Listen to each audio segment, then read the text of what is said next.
Yo creo que en algunas materias, francamente, las respuestas, digamos, y nuestra opinión se ha dado. Yo quisiera, sin embargo, referirme a acreditación. Aquí se preguntó por acreditación y los cambios que es necesario introducir ahí. Concretamente, nosotros tenemos un sistema que hoy día no garantiza independencia, porque no es un sistema sobre la base de juicio de expertos. Finalmente se sanciona por una especie de representación corporativa y no de expertos. Entonces están quienes representan al Consejo de Rectores, quienes representan a las universidades privadas, quienes representan a los institutos profesionales o a las corporaciones profesionales, incluso quienes representan a los estudiantes. Y la verdad es que en materia de acreditación lo que se necesita finalmente es un juicio de expertos y un juicio independiente que garantice desde luego la no existencia de conflictos de intereses, un sistema de agencias privadas, ¿no?, que se certifican, ¿no?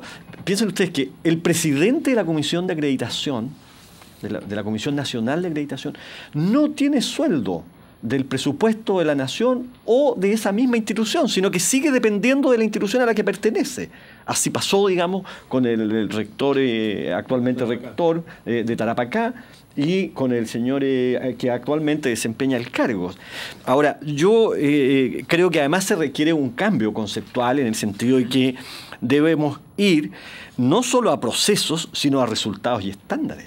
A resultados y estándares. O sea, no puede ser que se evalúe a la institución y se la acredite en razón de la consecuencia o de la coherencia que pueda haber entre lo que declaró como propósito y lo que finalmente logra o certifica. O sea, para educar, para formar en una determinada competencia profesional, se requiere de ciertos estándares. Y esos estándares deben ser públicos. El Estado, la sociedad, la comunidad cívica no tiene por qué renunciar a establecer de modo prescriptivo esos estándares. Y yo creo que ahí también uno podría decir, bueno, ¿por qué se ha producido eso? Por una gran desconfianza, finalmente, en que una burocracia estatal va a inhibir y finalmente va a invadir esferas de libertad, de privacidad, y en esa desconfianza, bueno, terminamos sin tener en realidad un sistema de acreditación, ¿no?, porque funciona sobre la base de agencias privadas que, desde luego, cobran, ¿no?, un precio que tienen que paga la propia universidad, y en consecuencia se produce ahí una relación que yo creo que no es sana. Y creo que además el sistema debe ser obligatorio. O sea, no puede ser, mire, todos tenemos una sola vez en la vida entre 18 y 23 años. Y no puede ser que lo más importante que vamos a hacer por esa única vez, porque desgraciadamente tenemos una vez en la vida nomás entre 18 y 23, a todos nos gustaría tener más de una vez, ¿no es cierto? Entonces la sociedad tiene que ser muy responsable con lo que ocurre, digamos. No. Tiene que ser muy responsable con lo que alguien le va a ofrecer, sea privado o sea público, pero tiene que ser muy responsable, porque esa persona no va a poder volver. Y aquí hay algo también muy importante, ¿no? Cuando no hay regulación, cuando uno compra educación, ¿cuándo uno va a saber en realidad la calidad de ese producto? Cuando egresa, cuando se va al mundo del trabajo y no tiene oportunidad de volver a decir, oiga, ¿sabe qué? El producto que usted me vendió no es bueno. Ya no hay posibilidad. Entonces, dejar que finalmente una persona razonablemente informada decida, no es lo mismo que comprar el pan. Usted puede comprar el pan e inmediatamente se puede dar cuenta de si está frío, es pan del día, digamos, o es pan de varios días atrás, ¿no? Y puede llevarse ese pan y al otro día saber perfectamente que no debe comprar ahí pan nunca más, digamos. Pero en cambio en educación, entonces, cuando uno concibe un sistema de educación superior, creo yo que tiene que hacerse cargo de estas diferencias cualitativas que tiene el proceso económico, porque aquí hay desde luego una actividad, ¿no es cierto?, y una relación económica entre un oferente, un demandante, pero teniendo claro que aquí no se puede dejar finalmente a la libertad de elegir porque no hay tal, ¿no? Cuando usted sabe que el 70% de quienes ingresan a la educación superior son primera generación en la universidad, bueno, es gente que cree que porque esa universidad aparece en la televisión en un horario, digamos, de alto rating, ¿no es cierto?, ¿no?, y muestra edificios también luminosos, digamos, y atractivos, cree que esa es una buena universidad, porque dirá, bueno, si aparece en la televisión, en fin. Y la verdad es que las universidades no son edificios y las universidades no son publicidad. Y entonces Chile, fíjense ustedes, Chile es un país, el único país del mundo que tiene, digamos, el más alto gasto en publicidad de las universidades. Es el único país del mundo en que a las universidades se les hace publicidad en los buses, en los buses.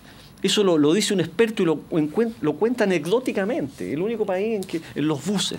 Entonces, yo creo que ahí tenemos un error conceptual, ¿no?, un error estructural, y tiene que ver, creo yo, con ciertas hegemonías también de algunos lenguajes, ¿no? Trasladar completamente el lenguaje de la economía, digamos, a la prestación de un servicio como es, ¿no?, la educación, yo creo que es un error en el que hemos caído todos, en el que nos equivocamos como país y que debiéramos por lo mismo rectificar. Por eso creo en un sistema obligatorio de acreditación de las carreras. Cuando se le dice a alguien, ¿no?, vaya a estudiar esta carrera a esta universidad, ¿no?, y es una persona que tiene, digamos, una muy baja calificación porque obtuvo resultados muy pobres, porque además recibió una muy mala educación, no tiene las competencias de entrada, ¿no?, y sin embargo la universidad por sumar matrícula, y no le importa finalmente la retención que tiene. No hemos traído datos, tampoco se trata de ser en esto odioso, pero hay universidades que tienen una retención mínima de primero a segundo año de 20%, y matriculan 10.000 alumnos por año, 10.000 alumnos por año. Entonces, ¿qué pasa con esas personas? Bueno, la desregulación y un sistema de acreditación como el que tenemos permite eso. Eso respecto a acreditación. Luego yo creo que respecto de innovación curricular, yo creo que aquí tenemos que hacer autocrítica también. Necesitamos de procesos de innovación curricular, hay programas, hay líneas de apoyo en eso, y debemos ir a un sistema de formación por competencia. Ahora, también ahí nos encontramos con una dificultad. La verdad es que el currículum por competencia es más caro. Es más caro.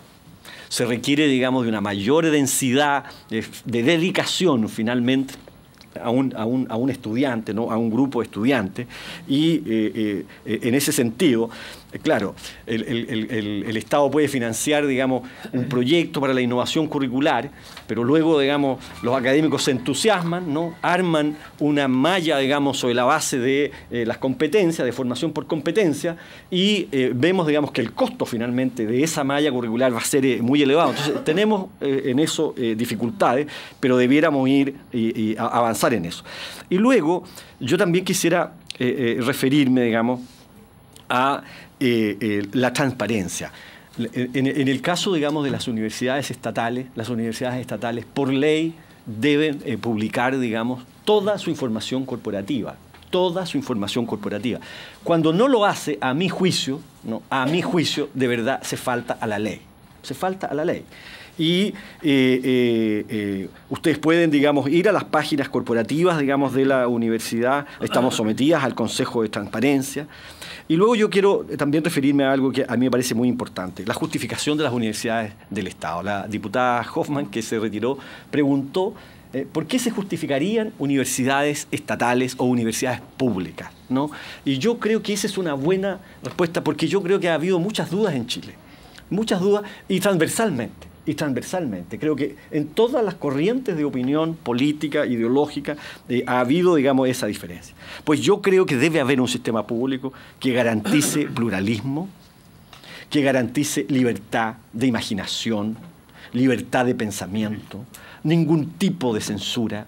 La universidad sin condición, dice, digamos, un pensador francés que se llama Jacques Derrida, sin condición, porque la universidad no puede tener, en ese sentido, dueños que establezcan límites al pensamiento, a la imaginación, al arte, al desarrollo, ¿no es cierto?, de la crítica, y deben ser espacios y debe garantizarse. Y es cierto que la Universidad del Estado no es el único lugar en que eso puede acontecer.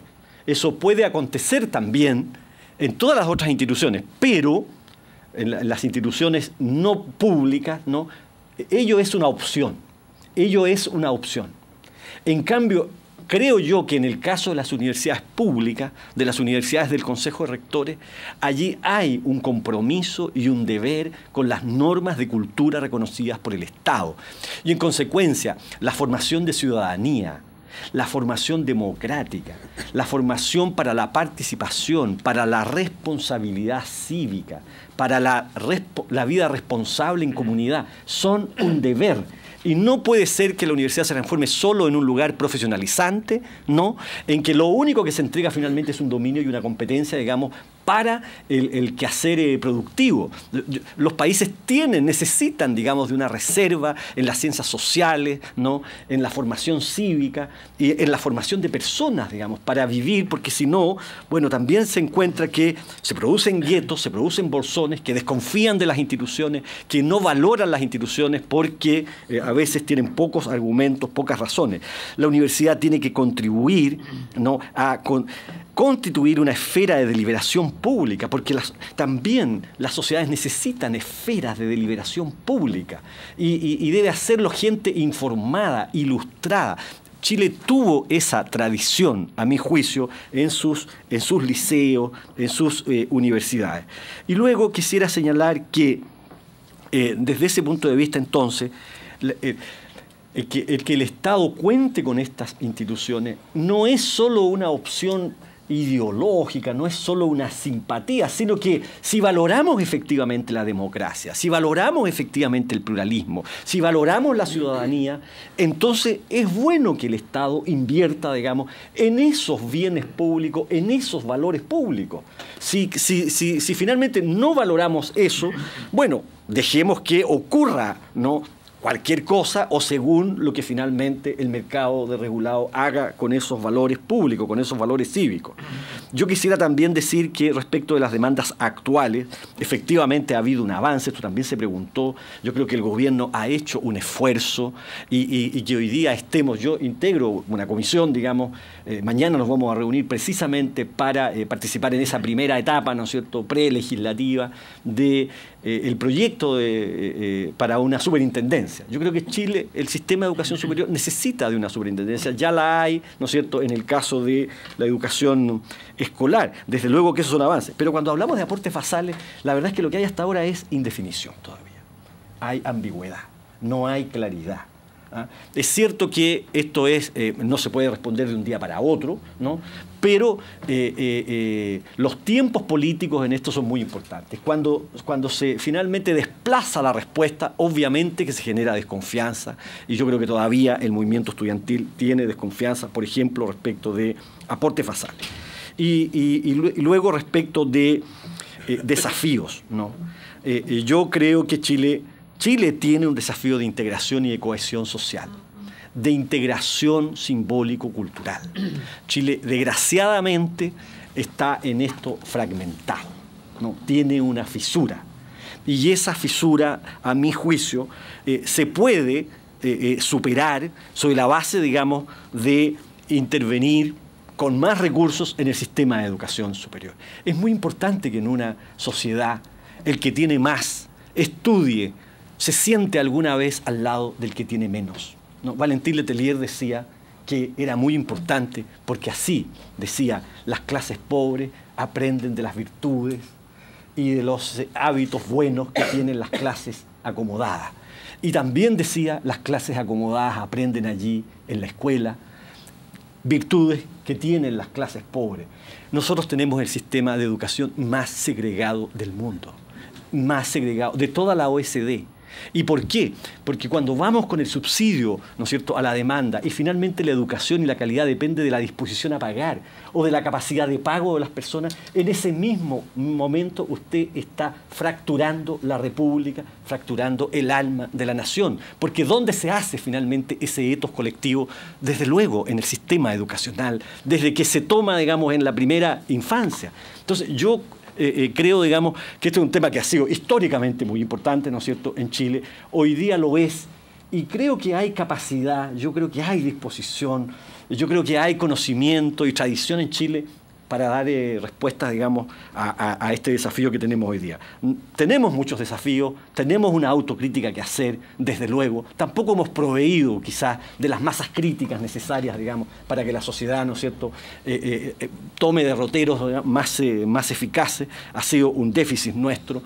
Pero, de nuevo, quisiera, digamos, agradecer esta oportunidad, porque se trata, a mi juicio, escuché hace muy poco al ministro de Educación de España, el señor Gabilondo, decir la política pública, la tal vez única política pública más importante es lo que se hace en educación.